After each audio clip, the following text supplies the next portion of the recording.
என் கண்மலையும் என் மீட்பருமாகிய யெகோவா தேவனே, என் வாயின் வார்த்தையிலும் என் இருதயத்தின் தியானமும் உடைய சமூகத்திலே பெரிதாயிருப்பதாக. ஆமென். கிறிஸ்து இயேசுவுக்குள் அன்பாய் அழைக்கப்பட்ட சகோதர சகோதரிகளே, நம்முடைய பிதாவாகிய யெகோவா தேவனாலும் பிதாவின் குமாரனாகிய இயேசு கிறிஸ்துவின் நாமத்தினாலே அன்பின் நல்வாழ்த்துகள். இன்றைக்கு நம்ம தியானிக்கக்கூடிய ஒரு வேத பாடம் தலைப்பு என்ன அப்படின்னா, மேலும் கடைசி நாட்களில் கொடிய காலங்கள் வரும் என்று அறிவாயாக. சரி, ஓகே. இப்போ நமக்கு எல்லாத்துக்கும் நல்லா தெரியும், நம்ம வாழ்கிற காலம் வந்து ரொம்ப கடைசி காலம். இனிமேல் ஒரு வருஷம் இருக்குமோ அல்லது 2 வருஷம் இருக்குமா அல்லது 1 மாதம் இருக்குமா அப்படின்னு சொல்ல முடியாது. ஏன் அப்படின்னா, நம்ம செய்திகளில் நம்ம பார்க்குறோம், இஸ்ரேலுக்கு எதிராக என்ன இயக்கம்? ஹமாஸ். அப்போ ஹமாஸ் இயக்கம் அப்படின்னு இல்லையா, அவங்களுடைய நோக்கம் என்ன அப்படின்னா, என்ன நோக்கமாக இருக்கும்? இஸ்ரேல் நாட்டை கேப்சர் பண்ணணும் அல்லது அழிக்கணும்.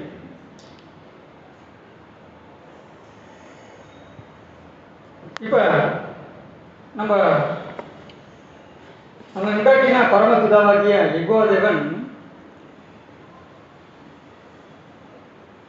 அவர் சொல்படி, அவர் எழுதின இந்த வாக்கியத்தின்படி, இந்த பைபிள் பிரகாரமாக தான் இந்த உலகத்தில் நடந்தேறி வருகிறது என்பதை கேட்கிற நீங்கள் விசுவாசிக்கிறீங்களா? விசுவாசிக்கிறீங்களா? அவர் சொன்ன பிரகாரம் தான் நடக்குது. ஒரு வசனத்தை வாசிக்கலாம். ஏசாயா அதிகாரம் 14 வசனம் 24.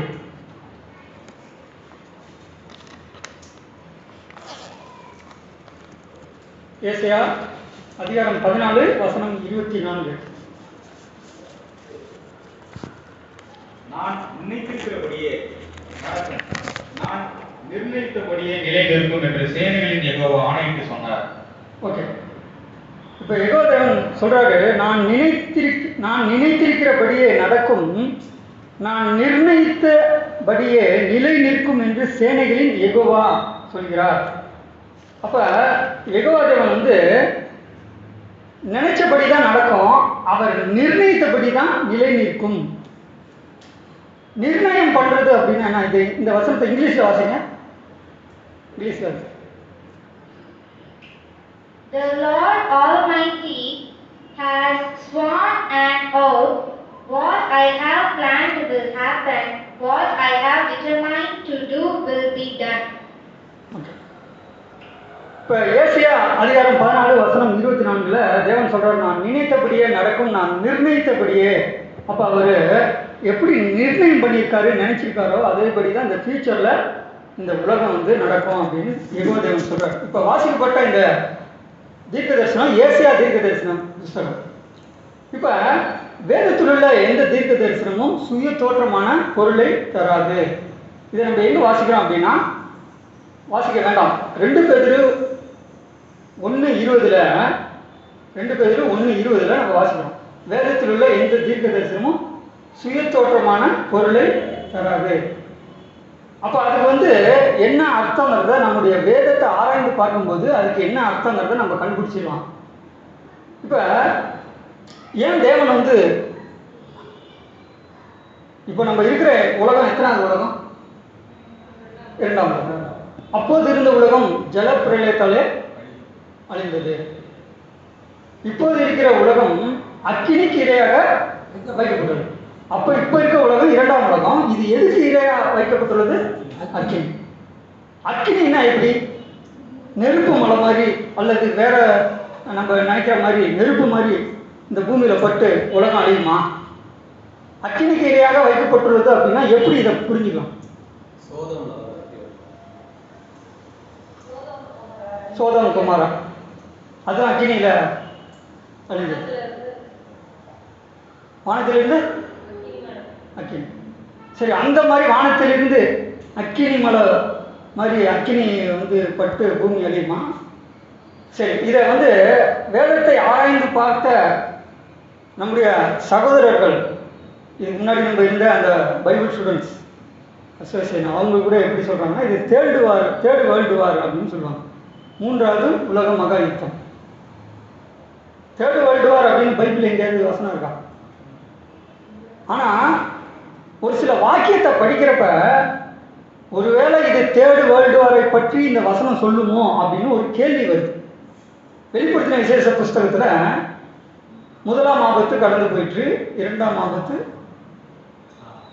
3ஆம் ஆபத்து வரப்போகிறது அப்படின்னு. இது தேர்டு வேர்ல்டு வார் பற்றி அந்த வசனம் சொல்லுது அப்படின்னா அதை ஆராய்ச்சி பண்ணி நம்ம பார்க்குறப்ப தான் அது தெரியும். ஆனால் இப்போ நம்ம வாழ்கிற காலம் வந்து கடைசி காலம், அதில் எந்த மாற்றமும் இல்லை. தேவன் வந்து ஆபிரகாமை தேர்ந்தெடுக்கிறாரு. ஏன் அப்படின்னா ஆபிரகாம் தேவனுக்கு பிரியமாக அவர் நடந்தார். அதனால ஆபிரகாமுக்கு ஒரு விசேஷித்த ஒரு பேர் இருக்கு. என்ன? விசுவாசத்தின் தந்தை. ஓகே. அப்போ ஆபிரகாமுக்கு ஈசாக்கு யாக்கோப்பு பேரை தேவன் இஸ்ரேல் அப்படின்னு மாத்துறாரு. இதெல்லாம் நம்ம பழைய பாட்டில் வாசிக்கிறோம். இப்போ இருக்கக்கூடிய அந்த இஸ்ரேல் நாடு வந்து என்ன பிரச்சனை இஸ்ரேல் நாட்டுக்கு அப்படின்னா, சுற்றிலும் இருக்கக்கூடிய அரபு நாடு அவங்க வந்து இஸ்ரேலுக்கு என்ன பண்ணுறாங்க, எல்லா நேரமும் தொல்லை கொடுக்குறாங்க. அது என்ன காரணம், என்ன ரீசன் அப்படின்னு வேதத்தில் வசனத்தின்படி ஆராய்ந்து பார்க்க வேண்டும். மத்தேயு 24 நம்ம வாசிக்கிறோம், இல்லை வாசிக்க வேண்டாம். யுத்தங்களையும் செய்திகளையும் கேள்விப்படுவீர்கள், கலங்காதபடி எச்சரிக்கையார்கள். யுத்தங்கள் அப்படிங்கிறது எப்போலேருந்து நடக்க ஆரம்பிச்சிச்சு? இப்போதான் நடக்குதா, இல்லை இதுக்கு முன்னாடியே நடக்க ஆரம்பிச்சிச்சா? ஒரு வசனம் வாசிக்கலாம். 2 நாளாகமம் அதிகாரம் 16 வசனம் 9. 2 நாளாகமம் அதிகாரம் 16 வசனம் 9.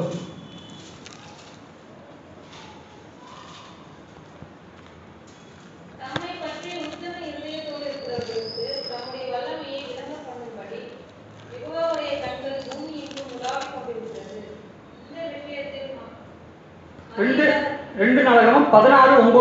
அவர்களுக்கு விரோதமாக எத்தியோப்பியனாகிய சேரா 10,00,000 பேர்கள் சேர்ந்த சேனையோடும் 300 ரதங்களோடும் புறப்பட்டு மரேசா மட்டும் வந்தான். 2 நாளாகமம் 16:9.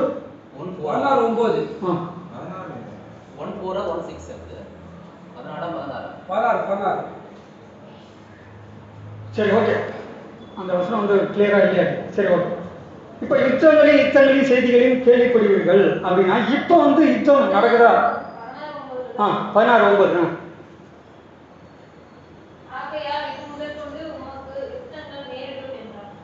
யுத்தங்கள் பழைய ஏற்பாட்டில் 2 நாளாகமம் புஸ்தகத்தில் யுத்தங்களை குறித்து வேதத்தில் எழுதியிருக்கு. அப்படின்னா இது எப்போ நடந்தது? பழைய ஏற்பாட்டிலே நடந்தது.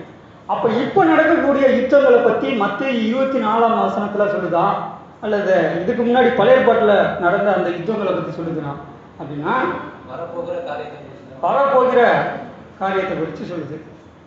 ஏன்னா இயேசு கிறிஸ்துட்ட கேட்குறாரு, அவங்களுடைய சீசர்கள் அப்போஸ்தலர்கள் கேட்குறாங்க, வருகைக்கும் உலகத்தின் முடிவு. அப்போ அப்படி சொல்கிறப்ப தான் யுத்தங்களையும் செய்திகளையும் கேள்விப்படுவீர்கள், கலங்காதபடி எச்சரிக்கையார்கள் அப்படின்னு சொல்லிட்டு இவையெல்லாம் சம்பவிக்க வேண்டியது, ஆனாலும் முடிவு உடனே வராது. ஜனத்துக்கு விரோதமாய் ஜனமும் ராஜ்யத்துக்கு விரோதமாய் ராஜ்யமும் எழும்பும், பஞ்சங்களும் கொள்ளை நோய்களும் பூமி எதிர்ச்சிகளும் பல இடங்களில் உண்டாகும். இப்போ நமக்கு தெரிஞ்ச இந்த வசனம் தான். பஞ்சங்கள் அப்படின்னா இப்போ சில நாடுகளில் பஞ்சங்கள் இருக்குது. கொள்ளை நோய்கள் 2 வருடத்துக்கு முன்னாடி கொரோனா வந்தது. அது மாதிரி இனிமேல் வருமா, அல்லது அதை விட வேற பெரிய அழிவுகள் இந்த பூமியை நோக்கி இருக்குதா அப்படின்னு தெரியல. பூமி அதிர்ச்சிகள் முதல்ல பூமி அதிர்ச்சி அப்படிங்கிறது எப்போ ஏற்பட்டதாக நம்முடைய வேத வசனம் சொல்லுதுன்னா, ஆதியாகமம் அதிகாரம் 10 வசனம் 25. ஆதியாகமம் 10:25.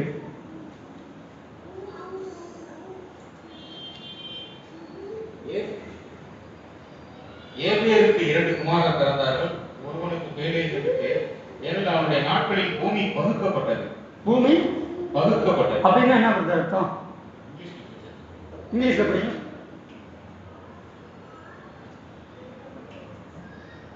ஆதியாகமம் ஜெனிசியஸ் 10:25. Abel had two sons. One was named Fleet because during his time the people of the world were divided, and the other was named Joktan. World divide, பிரியுது. அப்ப பூமி அதிர்ச்சி அப்படிங்கிறது எர்த்து குயிக், எர்த்து குயிக். பூமி அதிர்ச்சினா earth quick. ஆனா பூமி பகுக்கப்பட்டதுன்னா பூமி அதிர்ச்சியை விட ஒரு கொடிய, அப்படிதானே? பூமி அதிர்ச்சினா இங்கிலீஷ்ல எர்த்து குயிக். அது இப்போ கூட நடந்துச்சு. ஆப்கானிஸ்தானில் கூட ஏதோ நடந்ததா நம்ம செய்திகளை பார்த்துருக்கோம். ஆனால் பூமி பகுக்கப்பட்டதுன்னா பூமி அதிர்ச்சியை விட பல மடங்கு கொடூரமானது. ஏன் அப்படின்னா இப்போ நம்ம பார்க்குற இந்த உலகத்தில் 7 கான்டினென்ட், 7 கண்டங்கள்: ஆசியா, ஆப்பிரிக்கா, ஐரோப்பா, அண்டார்டிகா, ஆஸ்திரேலியா, வட அமெரிக்கா, தென் அமெரிக்கா. அதில் ஒரு கான்டினென்ட் கண்டம் வந்து ஐஸ் கட்டியாகவே இருக்குது. அது என்ன கண்டம்? அண்டார்டிகா. இப்போ நம்ம வாழ்ந்துட்டு ஆசியா கண்டம். அதில் இந்தியாங்கிறது ஒரு நாடு, தமிழ்நாடு, அதில் சென்னையில் இருக்கும். எர்த்து குயிக் அப்படிங்கிறது உதாரணத்துக்கு ஒரு பழம், ஏதோ ஒரு ஆரஞ்சு பழம் எடுத்துக்கோங்க. அந்த ஆரஞ்சு பழத்தை லைட்டாக பிளேடு வச்சு கிழிச்சிங்கன்னா ஒரு பிளவு ஏற்படும். உதாரணத்துக்கு அதுதான் ஒரு எர்த்து குயிக். அது ஒரு எக்ஸாம்பிள். ஆனால் பூமி பகுக்கப்பட்டது அப்படின்னா அதுக்கு எப்படி இங்கிலீஷில் எப்படி இருக்கு? டிவைடு. டிவைடுனா பிரியுது அப்படிங்கிற மாதிரி. ஆராய்ச்சியாளர்கள் சொல்லக்கூடிய ஒரு கருத்து என்னன்னா, அப்போ உள்ள அந்த ஜலப்பிரளயத்துக்கு முன்னாடி இருந்த அந்த பூமி வந்து ஒரே கண்டமாக இருந்ததா? அந்த ஆராய்ச்சி பண்ணி பார்க்குறப்ப தான் தெரியும். ஆனால் இப்போ 7 கண்டம் அப்படிங்கிறது சொல்கிறோம். அது எப்போ பகுக்கப்பட்டது அப்படிங்கிறதுக்கு வேதத்தில் ஆதாரமாக சொல்லியிருக்கு. இதெல்லாம் வந்து புவியியல் பிரகாரம் நம்ம அதை ஆராய்ச்சி பார்க்குறப்ப தான் இந்த வேத வசனம் நமக்கு எப்படி ஒத்து வருது, தேவன் சொன்ன வார்த்தைகள் எப்படி நிறைவேறுது அப்படிங்கிறது நம்மளால் விசுவாசிக்க முடியும். சரி, ஓகே. இப்போ நம்ம பாடத்துக்கு போகலாம். கடைசி நாட்களில் புதிய காலம். இது கடைசி காலம் தான்.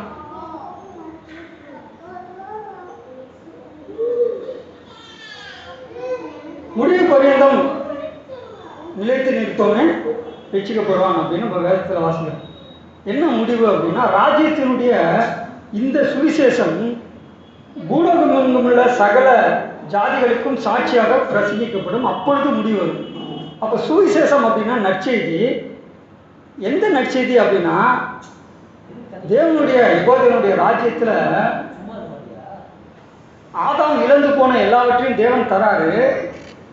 அதுதான் என்ன ஒரு நற்செய்தி. சுவிசேஷம்னா நற்செய்தி, காஸ்பல். அப்போ இப்போ எல்லாருக்கும் அவருடைய காஸ்பல் தெரிஞ்சிச்சான். உலக நாடுகளுக்கு தெரிஞ்சிச்சான், எல்லாத்துக்கும் தெரியல. இதே நேரத்தில் அறுப்பு உலகத்தின் முடிவு அப்படின்னு சொல்றாரு. அப்போ எது அறுவடைனா ஊமைகளாக இயேசு கிறிஸ்து இந்த பூமியில் வந்தப்ப சொல்றாரு.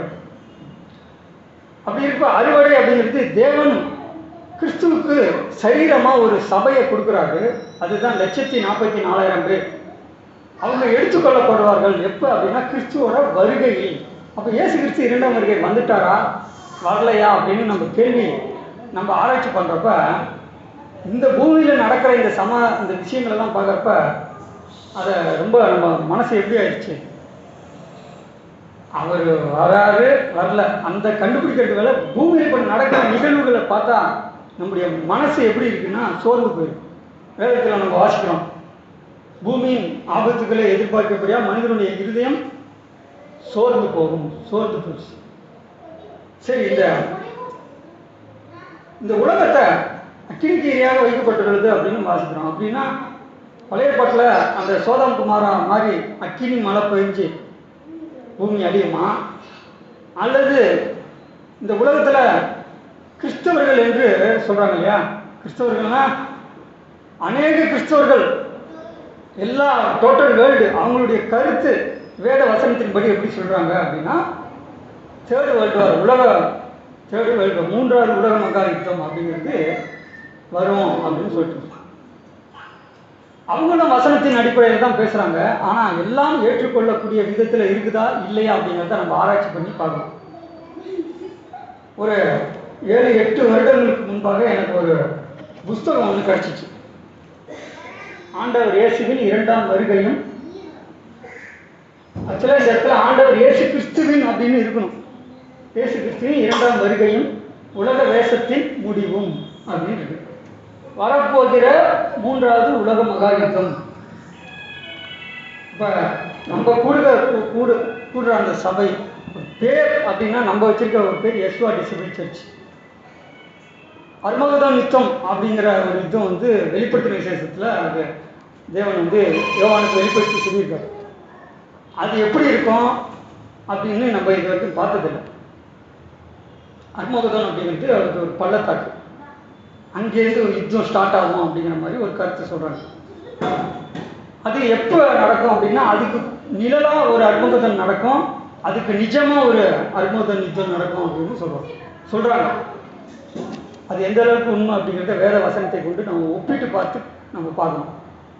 ரெண்டாவது, இயேசுவோட 2ஆம் வருகையை பற்றி நம்பன்னு இல்லை, இதுக்கு முன்னாடி நம்ம இருந்த அந்த ஒரு சில சபைகள், அதாவது பைபிள் ஸ்டூடெண்ட்ஸில் ரகசிய வருகை அப்படின்னு சொல்லுவாங்க, பகிரங்க வருகை. அந்த ரகசிய வருகையை தான் பெருஷியா, அது வந்து யாருக்கும் தெரியாத நிலை அப்படின்னு அவங்க சொல்லுவாங்க. அடுத்தது எபிபனியா, அது இப்போ இருக்கக்கூடிய அந்த ஸ்டேஜ். அப்போகாலிப்ஸ் அப்படிங்கிறது இயேசு கிறிஸ்து வந்துட்டாருன்னு ஒட்டுமொத்த உலகமும் அறிந்து கொள்ளக்கூடிய ஒரு நிலை. அதே மாதிரி தான் உலகத்தில் உள்ள அநேக பேர் கிறிஸ்தவர்களும் இயேசுவோட வருகை 2ஆ சொல்கிறாங்க. என்னன்னா, ரகசிய வருகை, பகிரங்க வருகை.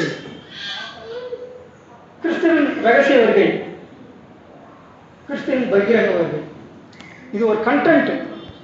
இது உலக கிறிஸ்தவர்கள் இப்படியும் பிலீவ் பண்ணுறாங்க. அவங்களும் ஒரு சில வசனத்தை தான் முன்னாடி வச்சு சொல்கிறாங்க. இப்படி இருக்கப்போ எதை நம்ம பிலீவ் பண்ணுறது?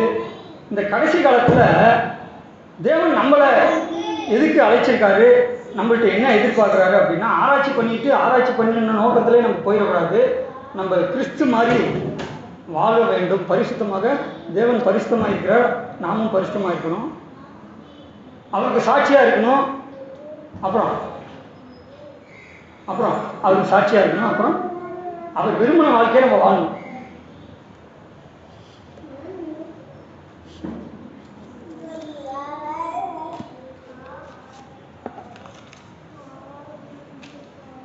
சங்கீதம் 140ஆம் சங்கீதம் வசனம் 1 வாசிக்கலாம்.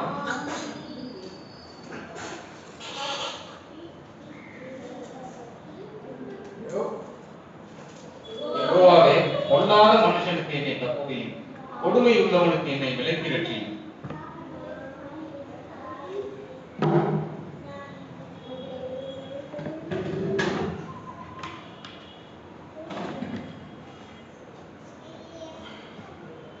வாசிச்ச இந்த வசனம் வந்து எந்த காலத்துக்கு உரிய வசனம்? வாசிச்ச வசனம் வந்து எந்த காலத்துக்கு உரிய வசனமா இருக்கும்? அது மேலே பாருங்க, ராக தலைவனுக்கு ஒப்புவிக்கப்பட்ட தாவீதின் சங்கீதம்.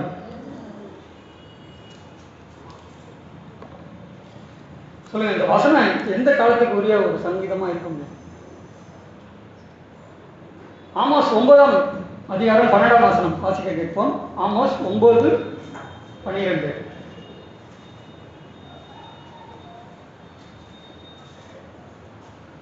ஆமோஸ் 9:12.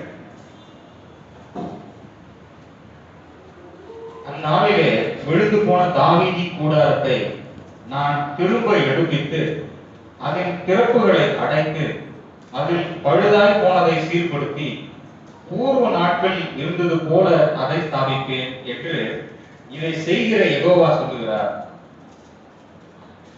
அது என்ன பக்கம் சொல்லுங்க? பக்கம் 1071.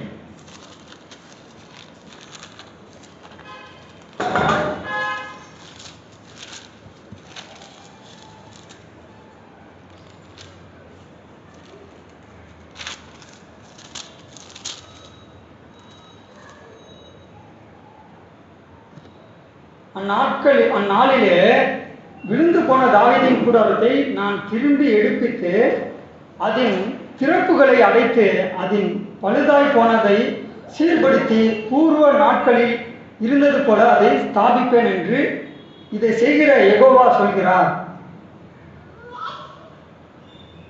இது எதை பற்றின ஒரு வசனம் அப்படின்னா, இஸ்ரவேலின் மறுவாழ்வு அப்படின்னு இதுக்கு ஒரு தலைப்பு கொடுத்துருக்காங்க. இதை நம்ம எங்கே பார்க்கலாம்னா, பொது மொழிபெயர்ப்பு பைபிளெல்லாம் நீங்கள் வாட்சிங்கன்னா இஸ்ரவேலின் மறுவாழ்வு. மறுவாழ்வு அப்படின்னா என்ன? மறுவாழ்வு அப்படின்னா இதுக்கு முன்னாடி அவங்க வாழ்ந்திருக்காங்க. ஆனால் எப்படி வாழ்ந்தாங்க அப்படின்னா, எப்படி வாழ்ந்துருப்பாங்க? மறுவாழ்வு அப்படின்னா, இப்போ நம்ம உதாரணத்துக்கு சொல்லுவோம், ஒரு பெரிய ஆபத்து வந்தது, அதுலேருந்து நான் விடுபட்டுட்டேன், எனக்கு இது ஒரு மறுவாழ்வு மாதிரி அப்படிங்கிற மாதிரி ஒரு சில வார்த்தையை நம்ம சொல்லுவோம். நடைமுறை வாழ்க்கையில் நம்ம அதை பயன்படுத்தும். அப்போ இஸ்ரேலர்களுக்கு என்ன ஒரு சோதனை அப்படின்னா, யூதர்கள் இயேசு கிறிஸ்துவ என்ன பண்ணிட்டாங்க, இன்னும் அவங்க என்னவா ஏற்றுக்கல. யூதர்கள் தேவனுடைய குமாரன். யூதர்கள் படிக்கக்கூடிய ஒரு வேதம் அப்படின்னா தோரா அப்படின்னு சொல்லுவோம். தனாக் அப்படின்னு ஒரு பைபிள் இருக்கு இல்லையா? இப்போ ரீசெண்டாக இந்த பைபிள் எனக்கு கிடச்சிச்சு, ஜூ ஸ்டடி பைபிள். இது ஒரு தனாக் தான். தனாக் அப்படின்னா என்ன? அது அந்த பைபிளை பற்றி ஏதாவது உங்களுக்கு தெரியுமா? எனக்கு அதிக அளவு தெரியல. அதாவது பழைய ஏற்பாடு மட்டும்தான் அந்த தனாக்கில் இருக்குது, புதிய ஏற்பாடே இல்லை. இது பப்ளிசிட்டி பண்ணுறது, இதை பிரிண்ட் அவுட் பண்ணுறதெல்லாம் யுனைடெட் ஸ்டேட் ஆஃப் அமெரிக்கா அந்த மாதிரி தான் வருது. ஆனால் யூதர்கள் படிக்கக்கூடிய ஒரு வேதம் அப்படின்னா தோரா. அதே நேரத்தில் தனாக் அப்படிங்கிறதையும் யூதர்கள் அங்கீகரிப்பார்கள் என்று ஒரு ஒரு ஒரு கெஸ்ஸிங் வருது. நம்ம இஸ்ரேல் நாட்டுக்கு போனதா நம்ம போடல. அதனால் அவங்க என்ன வேதம் படிக்கிறாங்கன்னு எனக்கு தெரியல. உங்களுக்கு தெரியுமா என்ன வேதம்? தோரா படிக்கிறாங்க. அடுத்தது தனாக் தெரியல. ஆனால் இந்த பைபிளில், தனாக் பைபிளில் ஜூஸ் பப்ளிகேஷன் அப்படின்னு போட்டு, அப்படின்னா பப்ளிகேஷன் என்ன? யூதர்கள் பப்ளிசிட்டி பண்ணது அப்படிங்கிற மாதிரி ஃப்ரண்ட் பேஜில் கொடுத்துருக்காங்க. அதே மாதிரி கம்ப்ளீட் ஜூஸ் பைபிள் இது எனக்கு ரீசெண்டாக தான் கிடச்சிச்சு, ஒரு பைபிள் எக்ஸிபிஷன். எதுக்கு இப்படிப்பட்ட பைபிளை பற்றின ஒரு காரியத்தை உங்கள் மத்தியில் நான் சொல்கிறேன் அப்படின்னா, விழுந்து போன தாவீதின் கூடாரத்தை நான் திரும்பி எடுப்பித்து கட்டுவேன் அப்படின்னு தேவன் சொல்கிறாரு. அப்படின்னா எதை பற்றி சொல்கிறாரு? இப்போ ஆமோஸ் அப்படிங்கிறது ஒரு தீர்க்க தரிசன புஸ்தகம். தீர்க்க தரிசனம் வேதத்தில் உள்ள எந்த தீர்க்க தரிசனமும் சுய தோற்றமான பொருளை தராது. அது எதிர்காலத்தில் நடக்கிறத தான் தீர்க்க தரிசிகளை கொண்டு தேவன் எழுதி கொடுத்துருக்காரு. அதை நீங்கள் பிலீவ் பண்ணுறீங்களா?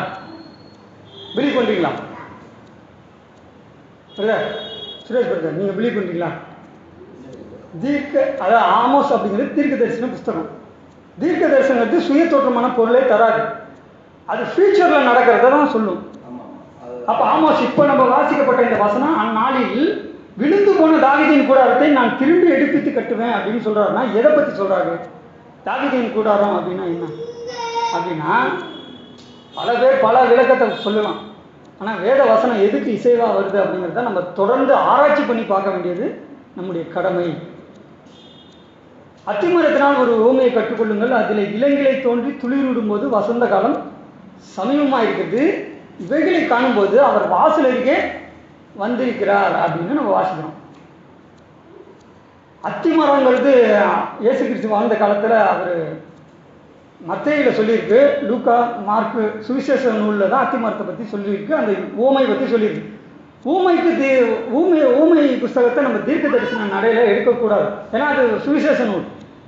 அப்போ எப்படி இதை சொல்கிறாரு? அத்திமரத்தினால் ஒரு ஊமையை கற்றுக்கொள்ளுங்கள், அதில் இளங்கிளை தோன்றி துளிர் விடும்போது வசந்த காலம் சமயமாக இருக்கிறது அப்படின்னா, அத்திமரங்கிறது யார்? இயேசு கிறிஸ்து வாழ்ந்த காலத்தில் அவர் கண்ணால் ஒரு அத்திமரத்தை பார்த்து அந்த அப்போஸ்தலர்களுக்கு அல்லது அவரை பின்பற்றின அந்த ஜனங்கள் மத்தியில் அத்திமரத்தை நீங்கள் பார்க்குறீங்க. இது இப்போ அது பட்டு போன நிலைமையில் இருக்குது. அது துளிர் விடும்போது வசந்த காலம் சமயமாக இருக்கிறது அப்படின்னு ஒரு ஊமையாக சொல்கிறார். ஆனால் அத்திமரம் என்பது இஸ்ரேல் நாடு அப்படின்னு பைபிள் ஸ்டூடெண்ட்ஸ் இல்லை, ட்ரினிட்டி ஒன்லி ஜீசஸ். ஒட்டுமொத்த உலக கிறிஸ்தவர்களும் அத்திமரம் அப்படிங்கிறது இஸ்ரேல் நாடு அப்படிங்கிறத அவங்க சொல்கிறாங்க. இஸ்ரேல் நாட்டை தான் அந்த வசனம் மேற்கோள் காட்டி தேவன் இயேசு கிறிஸ்து சொல்கிறாரு அப்படின்னு சொல்கிறாங்க. எப்படி சொல்கிறாங்க அப்படின்னா அவங்களும் வேத வசனத்தை கொண்டு தான் சொல்கிறாங்க. என்ன வசனம்? நம்ம பழைய ஏற்பாட்டில் வாசிக்கிறோம். யூதர்களை நல்ல அத்தி பழங்களுக்கு ஒப்பிட்டு சொல்லியிருக்கார். வசனம் வாசிக்கிறோம். அந்த வசனம் எங்கே இருக்குங்கிறத நம்ம பார்க்கலாம். ஆனால் வசனம் இருக்கு. அப்போ யூதர்கள் வந்து சிதறடிக்கப்பட்டு போனாங்க. உலகமெங்கிலும் சிதறடிக்கப்பட்டு போனாங்க. ஏன் அப்படின்னா அவங்க இயேசு கிறிஸ்துவை தேவனுடைய குமாரன் என்று இன்ன வரைக்கும் அவங்க ஏற்றுக்கல. அதனால தான் இதை நம்ம எப்படி உறுதியாக நம்புகிறோம் அப்படின்னா அவங்க புதிய ஏற்பாடே அவங்க கையில் இல்லையே. தோரா அப்படிங்கிறது ஐந்து நூல் தான். ஆதியாகமும், யாத்திராகமும், லேவியராகமும், எண்ணாகமும், உபாகமும் 5 சாப்டர் தான் அவங்க கையில் வச்சுருக்காங்க. அப்படி நம்ம ஒரு வேளை இதை பற்றி ஆராய்ச்சி பண்ணுறோம் அப்படின்னா அவங்க தனாக் என்கின்ற ஒரு பைபிள் அவங்க கையில் இருக்க வாய்ப்பு இருக்குது. அது டோட்டல் பழைய ஏற்பாடு, ஓல்டு டெஸ்டமென்ட். ஆனால் அவங்க இயேசு கிறிஸ்துவ தேவனுடைய குமாரன் என்று ஏற்றுக்கொள்ளவில்லை அப்படிங்கிறதுக்கு என்ன சாட்சி அப்படின்னா அவங்க கையில் புதிய ஏற்பாடு கிடையாது. இப்போ தேவன் வந்து கிறிஸ்துவோட சரீரமாக நம்மளை அழிச்சிருக்காரு. நமக்கு எப்படி கொடுத்துருக்காரு? பழைய ஏற்பாடையும் கொடுத்துருக்காரு, புதிய ஏற்பாடையும் கொடுத்துருக்காரு. ஏன்? ஒரு சிம்பிளான ஒரு வசனத்தை கொண்டு அந்த ஏன் பழைய ஏற்பாடு புதிய ஏற்பாடு ரெண்டையும் கொடுத்துருக்காரு. 1 கொரிந்தியர் 10:11. 1 கொரிந்தியர் 10:11 வாசிக்கலாம்.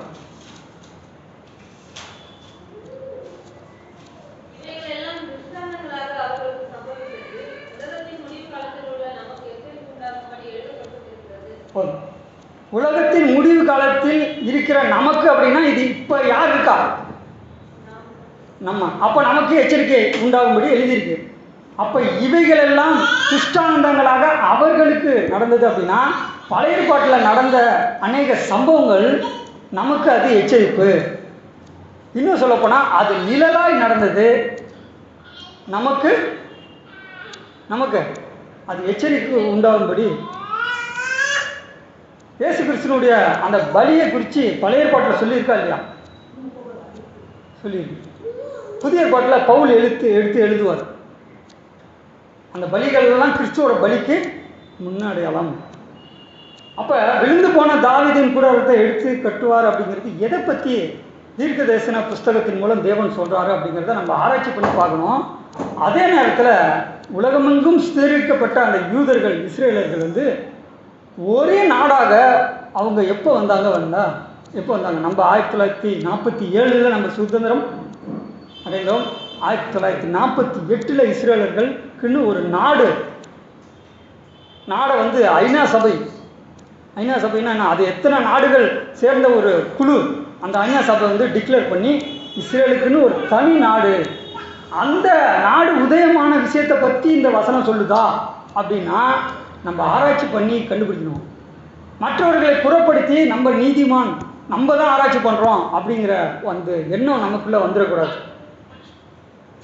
இஸ்ரேலை பற்றின தீர்க்க தரிசனத்தை இப்போ ஆராய்ச்சி பண்ணுறோம் அப்படின்னா வேத வாக்கியங்களை ஆராய்ந்து பாருங்கள், அவைகளால் உங்களுக்கு நித்திய ஜீவன் உண்டு. நம்ம எந்த வகையில் ஆராய்ச்சி பண்ணுறோம்? ஆராய்ச்சின்னா இங்கிலீஷில் வந்து ரிசர்ச், சர்ச்னா தேடுதல். எந்த விதத்தில் நம்ம வந்து தேவனுக்கு பிரியமாக ஆராய்ச்சி பண்ணுறோம், கண்டுபிடிக்கிறோம்? எத்தனை மணி நேரத்தை நம்ம ஒதுக்குறோம்? ஒன்றுமே இல்லையே. ஆனால் ஆராய்ச்சி பண்ணாதப்ப நம்ம சொல்கிறது தான் கரெக்டு அப்படிங்கிற ஒரு சிந்தனை நமக்குள்ள இருக்கக்கூடாது. இருக்கலாமா? இருக்கக்கூடாது. எல்லாமே தான் ஆராய்ச்சி பண்ணுறாங்க. எல்லாத்துக்கும் தான் தேவன் வேதத்தை கொடுத்துருக்காரு. பாருங்க, இதெல்லாம் வந்து உலக கிறிஸ்தவர்களே, அதாவது பெரிய பெரிய சபையை சேர்ந்தவர்கள்லாம் புக்கு வெளியிட்டிருக்காங்க. இந்த புக்கு பேர் பாருங்க, உலகத்தின் கவனத்தை ஈர்க்கும் இஸ்ரேல் தீர்க்க தரிசனம் நிறைவேறுதல். இந்த புத்தகம் யார் போட்டது? The Bible answer and Israel and Palestine, brother S Chinnappan, Manapparai.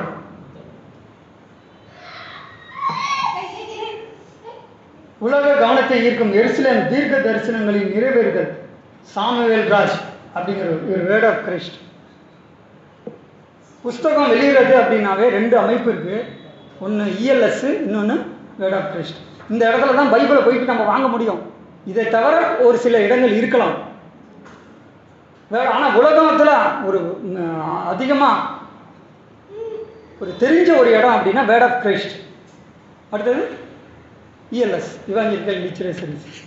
எருசலேம் எப்படி அழிந்தது? இயேசுவானவரின் தீர்க்க தரிசனம் வார்த்தை அப்படியே நிறைவேறிற்று அப்படின்னு ராஜ்குமார் அப்படிங்கிறவர், இவரும் வேர்ட் ஆஃப் கிரைஸ்ட் தான். வரலாற்றை மாற்றிய வேதாகம தீர்க்க தரிசனங்கள்.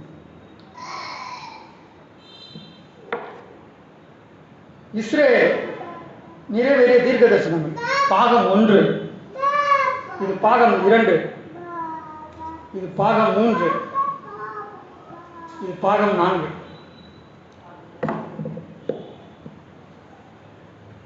கடைசி காலத்தில் நடக்க வேண்டியது என்ன? இப்போ நம்ம இயேசு கிறிஸ்துனுடைய வருகைக்காக நம்ம காத்திருக்கோம் இல்லையா? ஆனால் ஒரு சில கருத்து என்ன சொல்கிறாங்கன்னா, வாக்குத்தத்தத்தின்படி ஆபிரகாமோட சந்ததி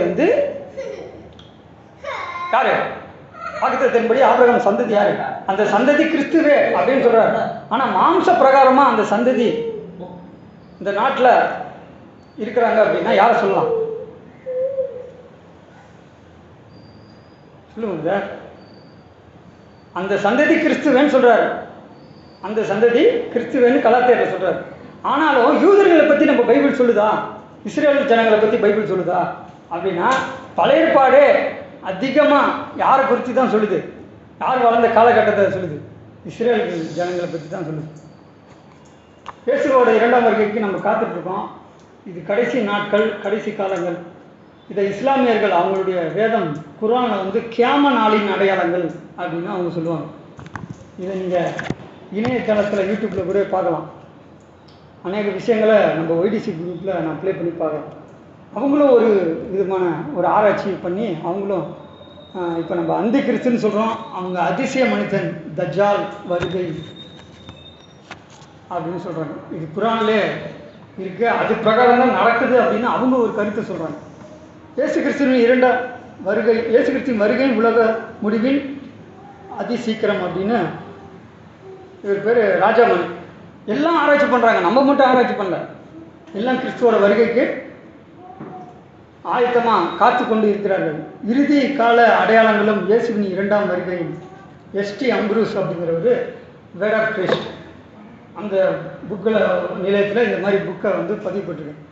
இயேசுவின் வருகையின் அடையாளங்களும். சாலமோன் அப்படிங்கிறவர், இவரும் வேர்ட் ஆஃப் கிரைஸ்ட். எல்லாம் பண்ணது இருக்கட்டும், நம்ம என்ன பண்ணோம்?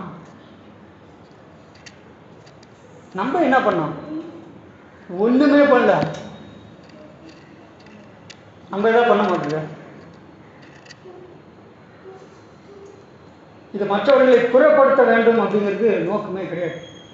சங்கீதம் 140 நம்ம அந்த வசனத்தை மீண்டுமாக வாசிக்கலாம். சங்கீதம் 140:1. யெகோவாவே, பொல்லாத மனுஷனுக்கு என்னை தப்புவியும், கொடுமை உள்ளவனுக்கு என்னை விலக்கி ரட்சியும். கொடுமை உள்ளவன் அப்படிங்கிறது இருக்குல்லையா? இந்த இடத்துல தாவீது சொல்றாரு, அவர்கிட்ட இந்த மாதிரி இருக்கிறாங்க, அதுலேருந்து என்னை ரட்சியும் அப்படின்னு சொல்றாரு. 2 மனிதர்களை பிரித்து சொல்றாரு. ஒன்று அந்த வசனத்தை ஒரு பாப்பா வரைக்கும். யெகோவா 757 யெகோவாவே, பொல்லாத மனுஷனுக்கு என்னை தப்புவியும். பொல்லாத மனுஷன் இருக்கு இல்லையா? இங்கிலீஷில் பாருங்க, சத்தமா சொல்லுங்க. இங்கிலீஷில் வாசிங்க. Save me, Lord, from evildoers. Keep me safe from violent people. Okay, evil மேனா? ஓகே, அடுத்தது வைலண்ட். சில இங்கிலீஷ் பைபிளில் வைலண்ட் மேன் அப்படின்னு இருக்கும். Violence man. வைலன்ஸ்னா என்ன? Chandru brother, Suresh brother, Jael sister 3 பேர்த்துக்கு வாட்ஸ்அப்பில் இந்த வசனம் தமிழ் பைபிளில் எப்படி இருக்குது அப்படிங்கிறத வாட்ஸ்அப்பில் அனுப்பிச்சிருக்கேன். அதை நீங்கள் வாசிங்க. 3 பைபிளில் இந்த கொடுமை உள்ளவனுக்கு அப்படின்னு இருக்கு இல்லையா, இதை வந்து வன்முறை அப்படின்னு இருக்கு. வன்முறை செய்கிறவங்களுக்கு விலக்கி என்னை காத்து எச்சரித்தரலும் அப்படின்னு தாவீது பாடுறார். இது வரக்கூடிய காலத்தில் நடக்கக்கூடிய விஷயத்தை பற்றி தாவீது எழுதுறாரா, அல்லது அவருடைய காலகட்டத்தில் இந்த மாதிரி இருந்தாங்களா அப்படின்னு நம்ம கண்டுபிடிக்கணும், ஆராய்ச்சி பண்ணி பார்க்கணும். இதை வாசிக்கலாம். வாட்ஸ்அப்பில் நீங்களே பார்த்தீங்கன்னா 3 பைபிளில் யெகோவாவே அக்கிரமம் செய்கிற ஆட்களிடமிருந்து என்னை காப்பாற்றுங்கள், வன்முறையில் இறங்குகிற ஆட்களிடமிருந்து எனக்கு பாதுகாப்பு கொடுங்கள். வன்முறையை பற்றி சொல்லுது. வன்முறையை பற்றி எப்போ நடக்குது? இப்போதான் வன்முறை நடக்குது. ஒருவேளை தாவீது காலத்தில் வன்முறை நடந்துச்சா தெரியல. சரி, ஓகே. வேற மற்ற யெகோவாவே தீய மனிதரிடம் இருந்து என்னை தப்புவியும், வன்முறையாளர்களிடம் இருந்து என்னை பாதுகாத்துக் கொள்ளும். வன்முறையான அடுத்தது இன்னொரு பைபிள். யெகோவாவே என்னை பொல்லாதவர்களிடம் இருந்து காப்பாற்றும், கொடியோரிடம் இருந்தும் என்னை பாதுகாத்துக் கொள்ளும். ஆமோஸ்ல நம்ம வாசித்தோம், விழுந்து போன தாவீதின் கூடத்தை கட்டுறேன் அப்படின்னு சொல்கிறார். 2 விதமான கருத்தை வந்து நம்ம எடுத்துக்கிறோம். ஒன்று, அத்திமரத்தை பற்றி இயேசு கிறிஸ்து உண்மையாக சொல்கிறாருன்னா அது லிட்டரலாக சொல்கிறாரா, அல்லது அந்த அத்திமரம் இயேசு கிறிஸ்துன்னு இஸ்ரேல் ஜனங்களை குறித்து சொல்கிறாரா அப்படின்னு 2 கருத்து வந்துருச்சு. ஆனால் உறுதியாக சொல்ல முடியும், இந்த உலக சரித்திரத்தின்படி 1948 இஸ்ரேல் நாடு சுதந்திரம் அடைந்தது. அதுக்கு முன்னாடி அவங்க உலகமெங்கும் இந்தியாவில் கூட வந்திருந்தாங்க. இந்தியாவில் கூட நார்த்து சைடு யூத ஆலயத்தை நம்ம போய் பார்க்க முடியும், யூத தேவாலயம். இஸ்ரேலை வைத்து பாலஸ்தீனா வந்து பிரச்சனை பண்ணி அந்த அமாஸ் இயக்கம் அப்படின்னு சொல்லி ஒரு வன்முறையை செய்கிறாங்க இல்லையா, இந்தியா கூட பயப்படுறாங்க. ஏன் அப்படின்னா டெல்லியிலையும் ஒரு சில கோயில் இருக்குது. டெல்லியில் இஸ்லாமிய கோயிலும் இருக்குது, அல்லது இந்தியாவில் வடக்கு சைடு யூத தேவாலயங்களும் இருக்குது. எதுக்கு இதை பற்றி நம்ம பார்க்குறோம் அப்படின்னா, ரொம்ப மனசளவில் ஒரு சோர்வு ஏற்பட்டுச்சு. ஏன் அப்படின்னா, நம்ம தீர்க்க தரிசன புஸ்தகத்தில் இஸ்ரேல் என்கின்ற ஒரு நாட்டுக்கு விரோதமாக யுத்தம் பண்ண சகல ஜாதிகளையும் கூட்டுவேன் அப்படின்னு நம்ம எங்கே வாசிக்கிறோம்? எசேக்கியேல் 38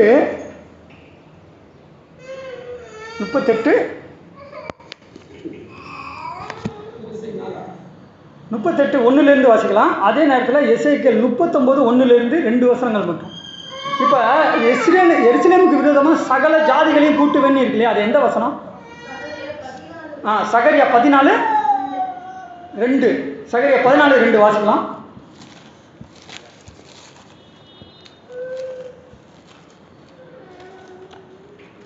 சகரியா 14:2.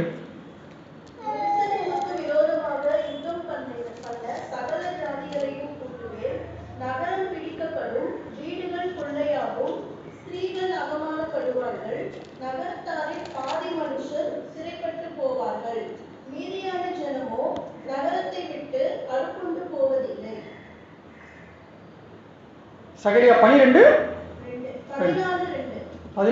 அதே 14:2 எருசலேமுக்கு விரோதமாக யுத்தம் பண்ண சகல ஜாதிகளையும் கூட்டுவேன் அப்படின்னு இருக்கு. இந்த இடத்துல நாடுகள் சகல நாடுகள்னு இல்லையே, சகல ஜாதிகள்னு தானே இருக்கு.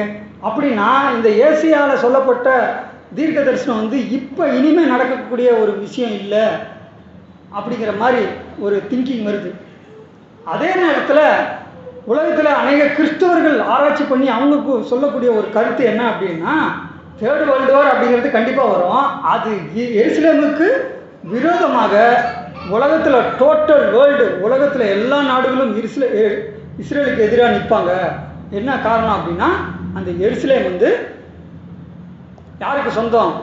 அது உண்மை, அது யாருக்கு சொந்தம்? யாருக்கு? எருசலேம் வந்து, அதாவது இஸ்ரேல் ஜனங்கள் வந்து அது வந்து எங்களுக்கு தான் அப்படின்னு சொந்தம் உரிமை கொண்டாடுறாங்க. அதே நேரத்தில் அதை வாங்கணும் அப்படின்னு யார் ஒரு மைண்டில் இருக்குது? யாருடைய மைண்டில் இருக்குன்னா, சுற்றிலும் இருக்கக்கூடிய அரபு நாடுகள். எருசலேமுக்கு விரோதமாக யுத்தம் பண்ண சகல ஜாதிகளையும் நான் கூட்டுவேன், நகரம் பிடிக்கப்படும், வீடுகள் கொள்ளையாகும், ஸ்திரீகள் அவமானப்படுவார்கள்,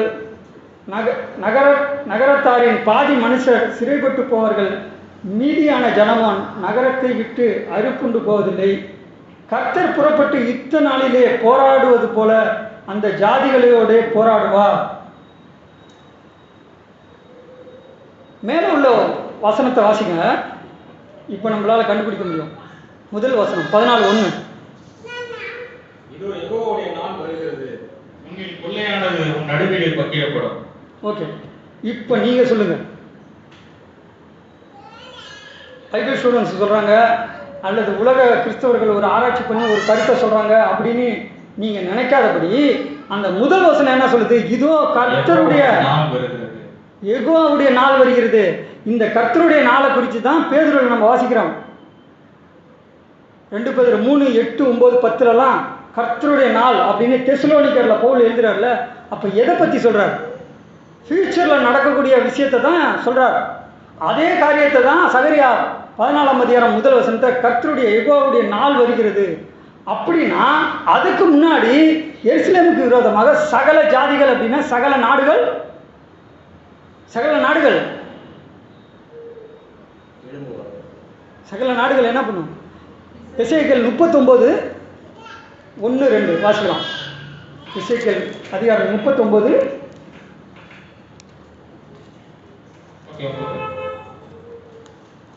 39, 38, 2 வாசிங்க. எசேக்கியேல் 38:2. மனுபுத்திரனே, மேசே தூபால் ஜாதிகளின் தலைமையான அதிபதியாகிய மா கோகு தேசத்தான கோகுக்கு எதிராக நீ உன் முகத்தை திருப்பி அவனுக்கு விரோதமாக தீர்க்க தரிசனம் உரைத்து வாசிங்க. சொல்ல வேண்டியது என்னவென்றால், யெகோவாகிய ஆண்டவர் உரைக்கிறார், மேசே தூபால் ஜாதிகளின் அதிபதியாகிய கோகே, இதோ நான் உனக்கு விரோதமாக வருவேன். நான் உன்னை திருப்பி உன் வாயில் துறடுகளை போட்டு உன்னையும் உன்னுடைய எல்லா சேனைகளையும் குதிரைகளையும் சர்வாயுத தரித்த குதிரை வீரர்களையும் வரிசையும் வேடமும் உடைய திரளான கூட்டத்தையும் புறப்பட பண்ணுவேன். அவர்கள் எல்லாரும் பட்டயங்களை பிடித்திருப்பார்கள். அது 39:1-2 வசனம் வாசிங்க. இப்போதும் மனுபுத்திரனே, நீ கோகுக்கு விரோதமாக தீர்க்க தரிசனம் உரைத்து சொல்ல வேண்டியது என்னவென்றால், யெகோவாகிய ஆண்டவர் உரைக்கிறார், மேசே தூபால் ஜாதிகளின் அதிபதியாகிய கோகே, இதோ நான் உனக்கு விரோதமாக வருகிறேன். நான் உன்னை திருப்பி உன்னை 6 துறடுகளால் இழுத்து உன்னை வடபுறங்களில் இருந்து எழுப்பவும் இஸ்ரவேல். அப்ப இவ்வளவு நேரம் எசேக்கியேல் 38, 39 அதிகாரம் வந்து 3வது உலக போரை பத்தி சொல்லுதா அப்படின்னு ஒரு ஆராய்ச்சிக்குள்ள நம்ம போறப்ப ஓப்பனா சொல்ல போனா, இதுக்கு முன்னாடி நம்ம ஒரு சிலர் இருந்த பைபிள் ஸ்டூடெண்ட் சபைகளில் இந்த வசனம் வந்து 3வது உலகம் மகா யுத்தம் வேர்ல்டு வாரை பற்றி சொல்லுது அப்படின்னு ஒரு கருத்தை அவங்க சொல்கிறாங்க, வசனத்தின் பிரகாரம் சொல்கிறாங்க. அதே மாதிரி இந்த ஒட்டுமொத்த உலகத்தில் உள்ள அநேக கிறிஸ்தவர்கள் ஆராய்ச்சி பண்ணி சொல்லக்கூடிய ஒரு உபதேசம், ஒரு கருத்து என்னன்னா, world war, 3rd world war அப்படி அந்த காரியத்தை பற்றி இந்த எசேக்கியேல் சாப்டர் 38, 39 சொல்லியிருக்கு. எப்படி அப்படின்னா, கோகு மாகோகு மேசேக் அப்படின்னு வருது இல்லையா, இதை அந்த 39:2 சொல்கிறாரு, வடபுறங்களில் இருந்து எலும்பு பண்ணுவேன்னு சொல்கிறாரு. அப்போ இஸ்ரேல் நாடுக்கு தெளிவாக சொல்லுது அந்த இடத்துல, இஸ்ரேலுக்கு விரோதமாக அப்படின்னு சொல்லி சகரியாவில் நம்ம வாசிப்போம். அப்போ இஸ்ரேலுக்கு நார்த்து வடக்கு சைடு எந்த நாடு கண்ட்ரி இருக்குது அப்படின்னு நீங்கள் போயிட்டு உலக மேப்பில் போய் பாருங்கள், ரஷ்யா தான் இருக்குது. 2 வர்த்தக மையம் அமெரிக்காவில் 2001 செப்டம்பர் 11. அப்போ சதாம் ஹுசேன், பின் லாடன் இவங்களுடைய முயற்சியால் அந்த டவர் இடிக்கப்பட்டது. இதை பற்றி பைபிளில் சொல்லுதா அப்படின்னா ஒரு சிலர் சொல்கிறாங்க, சொல்லியிருக்கு அப்படின்னு ஆமோஸில் ஒரு சில வசனத்தை சொல்கிறாங்க. அரணான சோலை வந்து தகர்க்கப்பட்டது அப்படின்னு சொல்லிட்டு ஒரு சில வசனத்தை கிறிஸ்தவர்கள், உலக கிறிஸ்தவர், பேர் கிறிஸ்தவர்களே சொல்கிறாங்க. நம்ம அந்த அளவுக்கு அந்த ஆராய்ச்சிக்குள்ளே போனதுனால நமக்கு தெரியல. அதே மாதிரி சகரியாவில் வாசித்தோம், எருசலேமுக்கு விரோதமாக சகல ஜாதிகளும் வருவாங்க அப்படின்னா கர்த்தருடைய நாளுக்கு முன்னாடி இது நடக்கும். அதை நீங்கள் விசுவாசிக்கிறீங்களா? யுகாதேவனுடைய நாள், யுகாதேவனுடைய நாள் அப்படின்னு தெசலோனிக்கரில் வாசிக்கிறோம், 2 பேரில் வாசிக்கிறோம். அதுக்கு முன்னாடி இது இந்த சம்பவம் நடக்குமா நடக்காதா? தீர்க்க தரிசனத்தின்படி நடக்கும். அப்போ மேசேக் அப்படிங்கிறது தான், கோகு மாகோகு அப்படிங்கிறது தான் அந்த இஸ்ரேல் நாட்டுக்கு வடக்கு சைடு. நீங்கள் மேப்பில் பார்த்தீங்கன்னா, உலக மேப்பில் அது ரஷ்யா. ஏன் இப்போ ஒரு காலத்தில் ஜாதிகளின் தலைமையாகிய அமெரிக்கா தான் வந்து அதுதான் வந்து வல்லரசு நாடுகளில் முதலிடம் அப்படிங்கிற மாதிரி சொன்னாங்க. ஆனால் எப்போ செப்டம்பர் 2001 அந்த வருடத்தில் அந்த டவர் இடிக்கப்பட்டு போனதோ அப்போலேருந்தே அவங்களுடைய பொருளாதாரம் போயிடுச்சு அப்படின்னு அவங்களே ஒத்துக்கிறாங்க. அதே நேரத்தில் செய்திகளில் கூட நீங்கள் பார்த்துருக்கலாம். அப்போ இப்போ வளர்ச்சி அடைந்த வல்லரசு நாடுகள் அப்படின்னாவே இந்த மேசேக், தூபால், கோகு மாகோகு அப்படிங்கிற அந்த கண்ட்ரி தான். இது பைபிள் பிரகாரம் இதை ஆராய்ச்சி பண்ணி நீங்களே டிசைட் பண்ணி பாருங்கள். அப்போ வடபுறத்தில் இருந்து எலும்பு பண்ணுவேன்னா யார் வடக்கில் இருக்கா? ரஷ்யா தான் இருக்குது. அதனால தான் இப்போ கூட ரீசெண்டாக ரஷ்யா, சைனா 2 பேரும் ஃப்ரெண்டு மாதிரி. இஸ்ரேலுக்கு வந்து ஃபுல் சப்போர்ட்டு அமெரிக்கா. அக்கிரமங்களில் துணிந்து நடக்கிறவர்கள் அப்படின்னு வேதத்தில் ஒரு வசனம் இருக்குது. அது அமெரிக்காவை பற்றின வசனம் அப்படின்னு ஒரு சில சகோதரர்கள் சொல்கிறாங்க.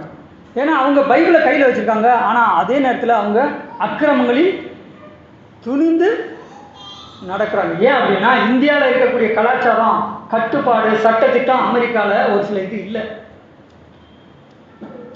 அது ஜென்ரலாகவே எல்லாத்துக்கும் தெரியும். ஆனால் இப்போ தலையெடுத்து வரக்கூடிய ஒரு நாடு எதுனா இந்த சைனா, ரஷ்யா. இதை நீங்கள் செய்திகளே பார்த்து தெரிஞ்சுக்கோங்க. அப்போ உலக வரைபடத்தின் அடிப்படையில் அந்த இஸ்ரேலுக்கு வடக்கு சைடு, வடக்கு திசையை நோக்கி இருக்குது அப்படின்னா அது இந்த மாகோகு மேசேக் அப்படிங்கிறது தான். இவங்க யாருடைய சந்ததி? சேம்காம் யாப்பேத் யாருடைய சந்ததி? மாகோகு ஆதியாகமத்தில் வாசிக்கிறோம்ல. மாகோகு யாருடைய சந்ததி? எங்க போய் குடியிருந்தாங்க? கண்டுபிடிச்சு பாருங்க. யாப்பேத், சேம்காம் யாப்பேத். வசனம்லாம் நீங்கள் வாசிச்சிருப்பீங்க, படிச்சிருப்பீங்க அப்படின்னு நினச்சேன். ஆனால் நீங்களே யோசிக்கிறீங்க. யாப்பேத், கோகு, மாகோகு. ஏன்னா நிறைய சரித்திர காரியம் வந்து நம்மளால் அண்டர்ஸ்டாண்ட் பண்ண முடியாது. நம்ம 2ஆம் வர்க்கத்தை பற்றி ஆராய்ச்சி பண்ணிட்டு இருக்கோம். ஒரு சில பேர் ராமஜனத்தை பற்றி ஆராய்ச்சி பண்ணுறாங்க, ஒரு சில பேர் ட்ரினிட்டியை பற்றி. இப்படி எல்லாருக்கும் எல்லா விஷயம் தெரிஞ்சது அப்படின்னு சொல்ல முடியாது. தெரியாத விஷயங்களை தெரிஞ்சவங்கள்ட்ட கேட்டு தெரிஞ்சுக்கலாம். பைபிள் என்ன சொல்லுதோ அதை ஏற்றுக்கணும். அதுதான் என்ன உங்களுடைய வசனமே சத்தியம். அப்போ ஆமோஸ், சகரியா, எசேக்கியெல்லாம் தீர்க்கதரிசி, ப்ராபசி, ஃபியூச்சரில் நடக்கிறத சொல்லுது. இந்த மேசேக் அப்படிங்கிற வார்த்தை தான் மறுபடியும் மாஸ்கோ, ரஷ்யாவோட தலைநகர் அப்படின்னு யார் சொல்கிறாங்க அப்படின்னா உலகத்தில் உள்ள பேர் கிறிஸ்தவர்கள் ஆராய்ச்சி பண்ணி அவங்க சொல்கிறாங்க. அதே நேரத்தில் இதுக்கு முன்னாடி ஒரு ஆராய்ச்சி அடிப்படையில் நம்ம போனோமே பைபிள் ஸ்டூடெண்ட்ஸ், அவங்களும் மேசேக்குங்கிற வார்த்தை மறுபடியும் மாஸ்கோ, அது ரஷ்யாவோட தலைநகர் அப்படின்னு அவங்க சொல்லி 3rd வேர்ல்டு வாரை பற்றி பைபிள் சொல்லுது. இது எசேக்கியேல் 38ஆம் அதிகாரம் 39வது வசனம் 3வது உலக போரை பற்றி சொல்லுது அப்படின்னு உறுதியாக சொல்கிறாங்க. ஆனால் நீங்கள் விசுவாசிக்கிறீங்களா அல்லது நான் விசுவாசிக்கிறோமா அப்படின்னா வேத வசனத்தை நம்ம படித்து கண்டுபிடிக்கணும். வேத வாக்கியங்களை ஆராய்ந்து பார்க்கணும். சங்கீதம் ஒரே ஒரு வசனத்தை நம்ம ஆராய்ச்சிக்குள்ளே போயிட்டு இந்த பாடத்தை நிறைவு செய்யலாம். ஆனால் இந்த சப்ஜெக்டு இன்னும் வரக்கூடிய நாட்களில் கண்டினியூ பண்ண முடியுமா அல்லது அதுக்கு முன்னாடியே யெகோவா நாள் வந்துருச்சு அப்படின்னா 3வது உலக மகா யுத்தம், அதில் எந்த மாற்றமும் இல்லை. சங்கீதம் 141 அந்த வைலண்ட் அப்படின்னு இங்கிலீஷில் வச்சுங்க. இதை வந்து நியூ இன்டர்நேஷ்னல் வெர்ஷன் NIV பைபிளில் அந்த வைலண்ட் அப்படிங்கிறதுக்கு ஒரு சில வார்த்தை இங்கிலீஷில் இருக்கு இல்லையா, அதுக்கு எபிரே வார்த்தை அப்படின்னு சொல்லி கொடுத்துருப்பாங்க. இதில் அமாஸ் அப்படின்னே இருக்குது அந்த ஸ்பெல்லிங், HAMAS. நீங்கள் இப்போ பாருங்கள், அந்த வைலண்ட் அப்படின்னா அதுக்கு பல அர்த்தம் கொடுத்து அதில் முக்கியமாக ஃபஸ்ட்டு வார்த்தையே அமாஸ் அப்படின்னு தான் இருக்குது. அல்கொய்தா தீவிரவாத இயக்கம் அப்படின்னு ஒன்று இருந்துச்சு இல்லையா.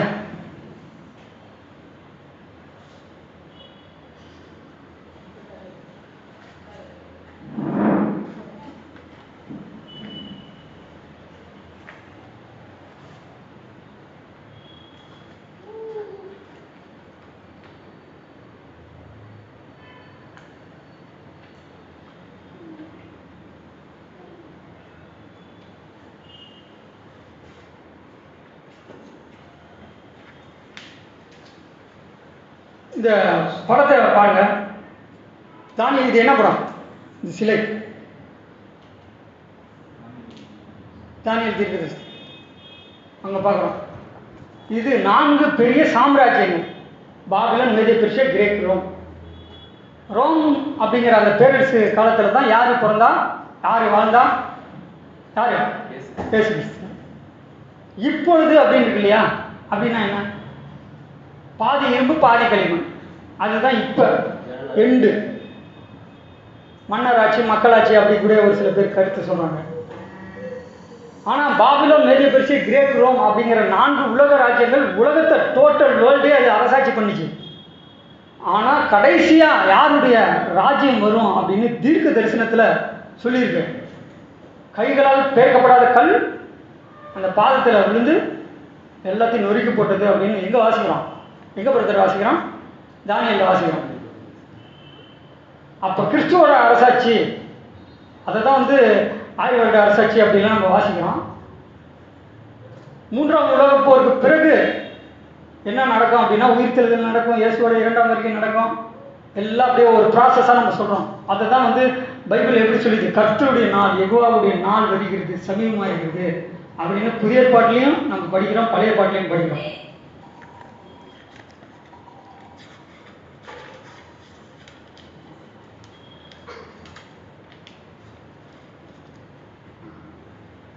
மொத்தம் ஒரு 7 வன்முறையை பற்றி அந்த அரபு நாடுகள் எப்படிலாம் பண்ணுவாங்க அப்படின்னு ஒரு ஆராய்ச்சி பண்ணி ஒரு 7 வருடம் 8 வருடத்துக்கு முன்னாடி இந்த புக்கை வெளியிட்டிருக்காங்க. இந்த புக்கை வெளியிட்டவர் தாசன். இவர் ட்ரினிட்டிக்காரவரா அல்லது ஒன்லி ஜீசஸா ஜெகோவினாசான்னு தெரில. ஆனால் இவரும் ஒரு சில வசனத்தின் அடிப்படையில் சொல்கிறார். அதில் 4ஆவதாக பார்த்தீங்கன்னா ஹமாஸ் அப்படின்னு மென்ஷன் பண்ணியிருக்காரு. ஹமாஸ் இப்போ நடக்குது இல்லையா? இப்போ நம்ம தான் ஆராய்ச்சி பண்ணுறோம் அப்படின்னு நம்ம நினச்சிட்டு இருக்கோம். எல்லாமே ஆராய்ச்சி பண்ணுறாங்க, கண்டுபிடிக்கிறாங்க. விகாரியஸ் ஃபேலிடை அப்படின்னு வெளிப்படுத்தின விசேஷத்தில் நம்ம வாசிக்கிறோம். 666 அப்படின்னு இருக்கும்.